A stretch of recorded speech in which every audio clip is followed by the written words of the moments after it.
The other day when we posted our how to set up and how to use a honesuki video, we got a question in the comments and they were asking, how do you sharpen an 80-20 or a 90-10 edge onto a honesuki? And while I don't really have one of those with me, what I do have is this Masahiro. And as you can see, this guy is 80-20 or 90-10 itself.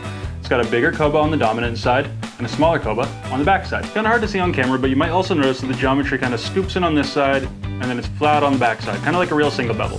One of the main benefits of this geometry is that it's very easy to sharpen, so you're in luck. Why it's easy to sharpen is because you spend most of the time and most of your work on your dominant side. So if you're right-handed, you're going to be working on the same side that I am now, which most beginner sharpeners and pros alike find a little bit easier for them.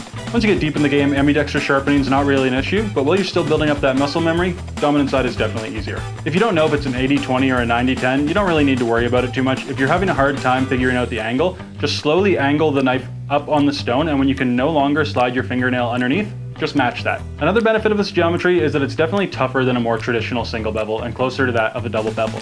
There's more meat behind the edge, and that makes it actually not that uncommon to find 80-20 or 90-10 honesukis versus some other single bevel shapes, because it is usually used a little bit rougher than some of the other options. So kind of just like any other double beveled knife, we're going to start at the tip or start at the heel and work to whatever one you didn't start at until we have a burr across the entire length of the edge. Now again, not always, but most of the time the angle on the back side is going to be just a little bit lower than the angle on the front side. If you're not sure what that angle is, again, you're welcome to put the knife down on the stone and kind of lift it up until you can no longer get your fingernail underneath to find where that angle is. But I kind of just try to match the angle that I had it on originally and then drop it a few degrees, and I've never had any problems.